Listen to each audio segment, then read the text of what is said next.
अपराधी कभी कभी इतने शातिर तरीके से अपने काम को अंजाम देता है कि उस केस को सॉल्व करने में पुलिस वालों के भी पसीने छूट जाते हैं। आज के कहानी में एक व्यक्ति थाने में जाता है और एक लड़के के ऊपर अपनी बेटी को भगा ले जाने का मुकदमा दर्ज करा देता है। पुलिस जब इस केस की छानबीन करना शुरू करती है तो इस केस को सॉल्व करने में लगभग 3 साल का समय गुजर जाता है। इन 3 सालों में इस केस पर लगभग 10 अधिकारी स्टडी करते हैं, लेकिन बावजूद इसके इस केस का खुलासा नहीं हो पाता है।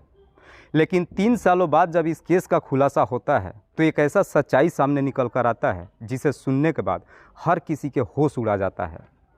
वाकई में दोस्तों, आज की जो कहानी है ये आपको भी कहीं ना कहीं सोचने और समझने पे मजबूर कर देने वाली है। नमस्कार, आदाब, मैं हसमुद्दीन और आप देख रहे हैं सफ़र क्राइम तक। आज की जो सच्ची घटना मैं आपको सुनाने वाला हूँ, दरअसल ये घटना है उत्तर प्रदेश की। उत्तर प्रदेश का एक ज़िला पड़ता है अलीगढ़ और इसी अलीगढ़ का एक थाना पड़ता है गांधी पार्क। गांधी पार्क थाने के अंतर्गत एक मोहल्ला आता है नगला माली और इसी नगला माली का रहने वाला देवेंद्र शर्मा, पत्नी का नाम संध्या, देवेंद्र की एकलौती बेटी प्रीति जिसकी उम्र है लगभग 21 साल। इस कहानी की शुरुआत होती है साल 2013 में।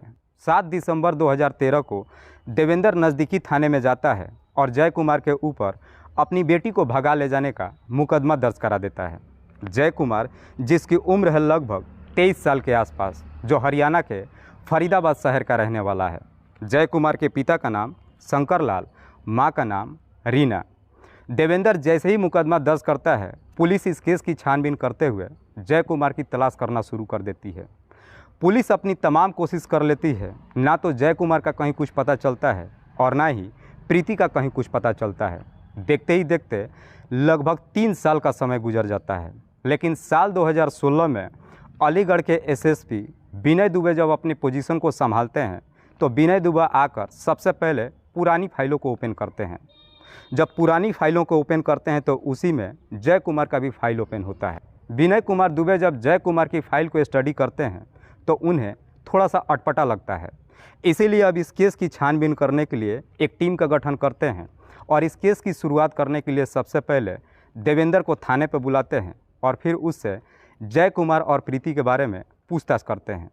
देवेंद्र जब 3 सालों बाद जब थाने पे जाता है तो पुलिस वालों से फिर से वही बात कहता है कि साहब जय कुमार ने मेरी बेटी को भगा ले गया, और तब से ना तो जय कुमार का कहीं कुछ पता चला और ना ही मेरी बेटी का कुछ पता चला।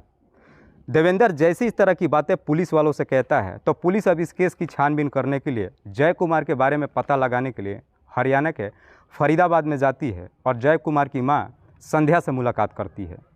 पुलिस जब संध्या से पूछताछ करती है तो संध्या कुछ अलग ही कहानी बताती है। संध्या कहती है कि साहब मेरा बेटा प्रीति को लेकर नहीं भागा है, बल्कि मेरा बेटा भी कहीं लापता हो चुका है। दरअसल मैं भी नज़दीकी थाने में जाकर अपने बेटे का गुमशुदगी का रिपोर्ट दर्ज करा चुकी हूँ, लेकिन अभी तक मेरे बेटे का कहीं कुछ पता नहीं चला। आखिरकार ये मामला फिर से वहीं पे आकर अटक जाता है। लेकिन इस बार पुलिस अपनी जीत पर उतर जाती है और इस केस की काफ़ी गहराई से छानबीन करना शुरू करती है। पुलिस इस केस की छानबीन करने के लिए फिर से देवेंद्र को थाने पर बुलाती है और उससे सख्ती से पूछताछ करती है कि जो भी तुम्हें सच्चाई मालूम है सब सच सच बता दो। इस पे देवेंद्र एक ऐसी बात कहता है जिसमें देवेंद्र खुद ही फंस जाता है। कहते हैं ना दोस्तों कि एक सच छुपाने के लिए 100 झूठ बोलना पड़ता है। देवेंद्र एक ऐसी झूठ बोलता है कि इसी झूठ की वजह से आखिरकार 3 सालों बाद इस केस का खुलासा हो जाता है। देवेंद्र कहता है कि साहब हो सकता है कि जय कुमार किसी रेल के पटरी पे आ गया होगा, हो सकता है कि देवेंद्र इस दुनिया में ही ना हो। लेकिन देवेंद्र जैसे इस तरह की बातें पुलिस वालों से कहता है, पुलिस को देवेंद्र के ऊपर गहरा शक चला जाता है। पुलिस को भी यकीन हो जाता है कि शायद जय कुमार अब इस दुनिया में नहीं रहा। अब पुलिस पिछले 3 साल का रिकॉर्ड खंगालती है और एरिया में तमाम थानों में पूछताछ करती है कि किसी भी थाने में किसी लड़के का लावारिस डेड बॉडी मिला था। तो आखिरकार पुलिस वालों को मालूम चलता है कि थाना सासनी गेट पुलिस को रेलवे पटरी पे एक लड़के का लावारिस डेड बॉडी मिला था, जिसकी अंतिम संस्कार तो कर दी गई है, लेकिन उसके कपड़े और जूते अभी भी संभाल कर रखा गया है। अब पुलिस सासनी गेट पुलिस से कांटेक्ट करती है और उसके कपड़े और जूते को लेकर जय कुमार के माँ को दिखाती है। लेकिन पुलिस जैसे उस कपड़े और जूते को जय कुमार के माँ को दिखाती है, उन कपड़ों और जूतों को देखकर जय कुमार की माँ शिनाख्त कर लेती है और रोते हुए कहती है कि साहब ये जूते और कपड़े किसी और के नहीं बल्कि मेरे ही बेटे जय कुमार की है। आखिरकार 3 सालों बाद ये क्लियर हो ही जाता है कि जय कुमार इस दुनिया में नहीं रहा। लेकिन जैसे ही इस केस का खुलासा होता है, पुलिस को कहीं ना कहीं देवेंद्र के ऊपर गहरा शक चला जाता है कि आखिरकार देवेंद्र ने क्यों बोला था कि जय कुमार किसी रेल के पटरी के सामने आ गया होगा। इसी शक के आधार पर पुलिस देवेंद्र को अपने कस्टडी में लेती है और फिर उससे सख्ती से पूछताछ करना शुरू करती है। पुलिस देवेंद्र से ये भी पूछताछ करती है कि उसकी बेटी प्रीति कहाँ है। जब पुलिस अपना शक्ति दिखाना शुरू करती है, तब जाकर के देवेंद्र अपनी सच्चाई कबूल करता है। लेकिन देवेंद्र जब अपनी सच्चाई कबूल करता है तो साथ ही साथ पुलिस वालों से कहता है कि साहब, मेरी बेटी जिंदा भी है और मैंने उसकी शादी भी कर रखा है। पुलिस जब इस पूरी हत्या के बारे में देवेंद्र से पूछताछ करती है, देवेंद्र जब इस हत्या की पूरी कहानी बताता है, तो वाकई में इसे सुनने के बाद हर किसी के शरीर के रोंगटे खड़े कर जाता है। इस कहानी की शुरुआत होती है साल 2013 में। देवेंद्र अपने पूरे परिवार के साथ एक रोजगार की तलाश में हरियाणा के फरीदाबाद शहर में जाता है। फरीदाबाद के थाना सारंग के जवाहरलाल कॉलोनी में एक किराए का कमरा ले लेता है और वहीं पे एक प्राइवेट कंपनी में नौकरी करने लगता है। देवेंद्र जिस किराए के कमरे में रहता है, उस मकान के मालिक का नाम है गंजू। गंजू की पत्नी का नाम है गुड़िया। गुड़िया का एक ममेरा भाई है जय कुमार, जो जवाहर कॉलोनी में ही रहता है। देवेंद्र जब अपने पूरे परिवार के साथ गंजू के मकान में रहने लगता है, जय कुमार भी अक्सर अपनी बहन गुड़िया से मिलने के लिए उसके घर आया जा करता है। एक दिन जय कुमार जब अपनी बहन गुड़िया से मिलने के लिए उसके घर पे जाता है, तो वहीं पे उसकी पहली बार मुलाकात प्रीति से होती है। जय कुमार जब पहली बार प्रीति को देखता है तो पहली नज़र में प्रीति को अपना दिल दे बैठता है। उस वक्त प्रीति की उम्र 18 से 19 साल के आसपास थी। उसके बाद से जय कुमार अक्सर अपनी बहन के घर जाता है और कोशिश करता है प्रीति से बातचीत करने के लिए। बार बार जब प्रीति से बातचीत करने की कोशिश करता है तो प्रीति को भी समझने में देर नहीं लगता है कि जय कुमार उसका पीछा कर रहा है। कहीं ना कहीं प्रीति को भी जय कुमार पसंद आ जाता है और आखिरकार जय कुमार और प्रीति के बीच में पहले दोस्ती होती है और फिर दोनों के बीच में प्रेम प्रसंग शुरू हो जाता है।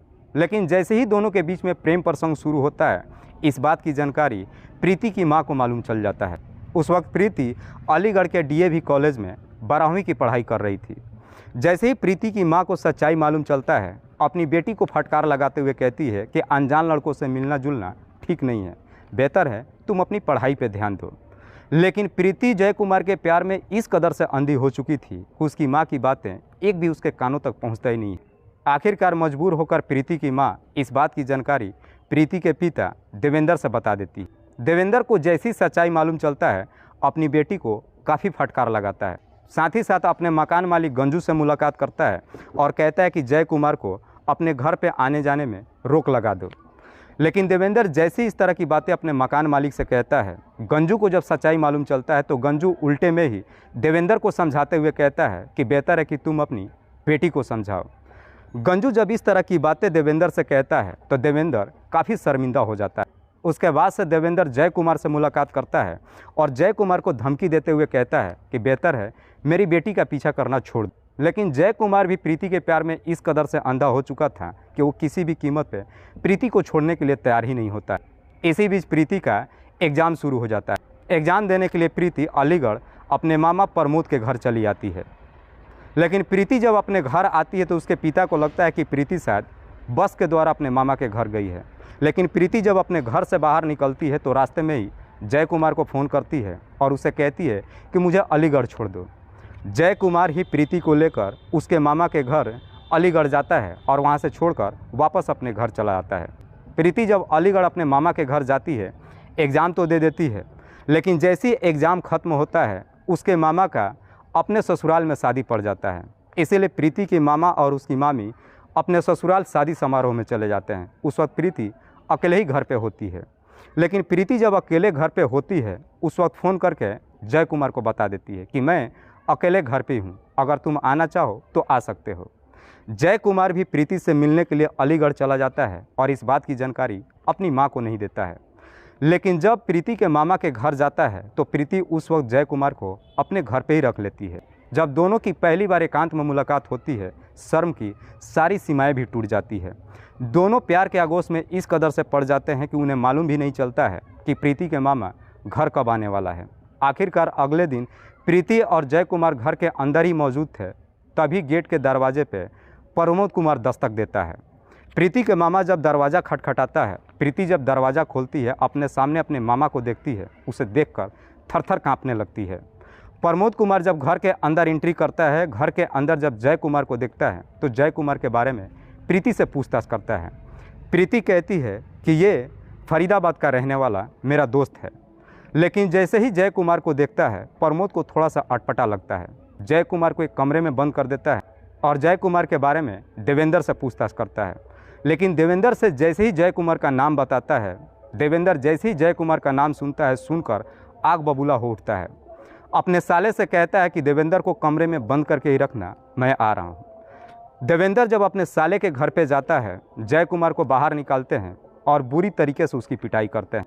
देवेंद्र बुरी तरीके से जय कुमार की पिटाई करने के बाद कहता है कि मैं तुम्हारी ये आखिरी गलती समझकर तुम्हें छोड़ देता हूँ। चलो मैं तुम्हें बस पे बिठा देता हूँ ताकि तुम घर चले जाओ। जब मैं फरीदाबाद आऊँगा तो तुम्हारी माँ से बातचीत करूँगा।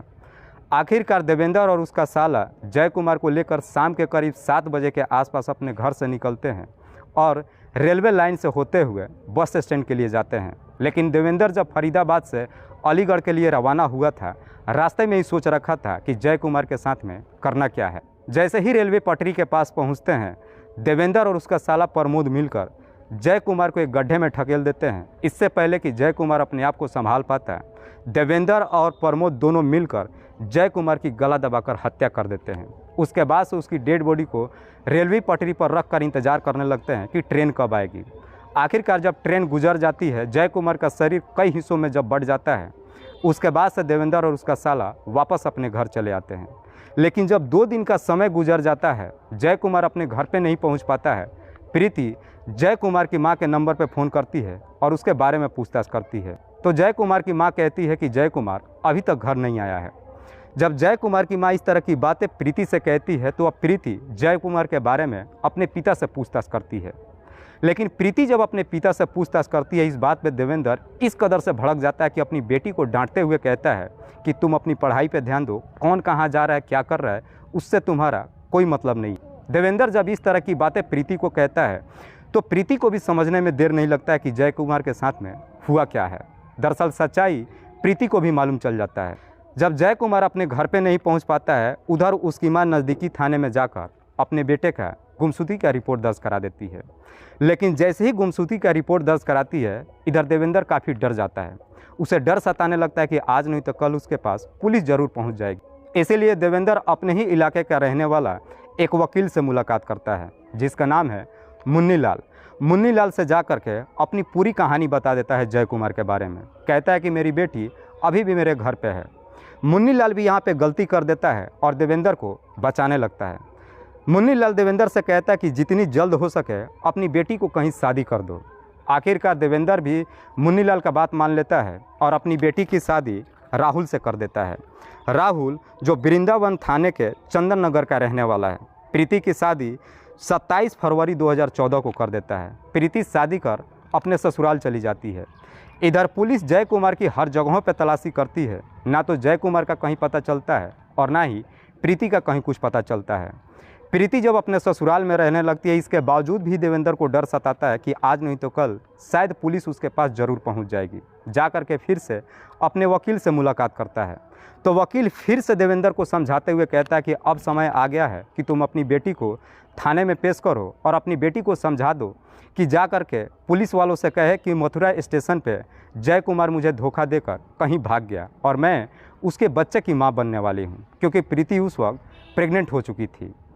आखिरकार देवेंद्र भी वकील की बात मान लेता है और अपनी बेटी के नंबर पे फ़ोन करता है और कहता है कि अपने सास ससुर से झगड़ा करके वापस घर चली आओ, क्योंकि तुम्हारे सास ससुर को अगर मालूम चलेगा कि तुम्हारी वजह से जय कुमार इस दुनिया को छोड़ के जा चुका है, तुम्हारे सास ससुर भी तुम्हें अपने घर से बाहर निकाल देंगे।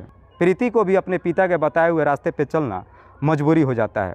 प्रीति अपने पिता की बात मान लेती है और अपने सास ससुर से लड़ाई झगड़े करके अपने पिता के पास चली जाती है। प्रीति जब अपने पिता के पास चली जाती है तो 1 सितंबर 2015 को देवेंद्र अपनी बेटी को लेकर के थाने में जाता है और जैसे जैसे अपनी बेटी को समझाया था, प्रीति थाने में जाकर के पुलिस वालों से कहती है कि साहब जय कुमार ने मुझे मथुरा रेलवे स्टेशन पे छोड़ करके कहीं भाग गया। प्रीति जैसे इस तरह की बातें पुलिस वालों से कहती है तो पुलिस भी यहाँ पे एक गलती कर देती है। पुलिस प्रीति से पूछताछ नहीं करती है कि जय कुमार तुम्हें लेकर के इतने दिनों तक कहां पर था। आखिरकार पुलिस प्रीति को कोर्ट में पेश करती है। प्रीति कोर्ट में जाने के बाद अपनी दलील देती है। जैसे ही प्रीति अपनी दलील देती है, अदालत प्रीति को उसके पिता के पास भेज देती है। लेकिन आखिरकार साल 2016 में एसएसपी विनय कुमार दुबे जब अपनी पोस्टिंग को ज्वाइन करते हैं, तब जाकर इस केस का खुलासा होता है। वाकई में देवेंद्र जब ये पूरी कहानी पुलिस वालों को बताता है, तो पुलिस देवेंद्र के ही तहरीर पे उसके साला प्रमोद और उसकी बेटी प्रीति को भी अपने कस्टडी में लेकर आती है। फिलहाल पुलिस ने इन तमाम आरोपियों को अपने कस्टडी में लेकर इन सब पे गंभीर धाराओं में मुकदमा दर्ज करके जेल भेज दिया है। दोस्तों, इस पूरी घटना के बारे में आपकी क्या राय है? आप अपनी राय हमें कमेंट बॉक्स में ज़रूर दीजिएगा। तब तक के लिए जय हिंद, जय भारत।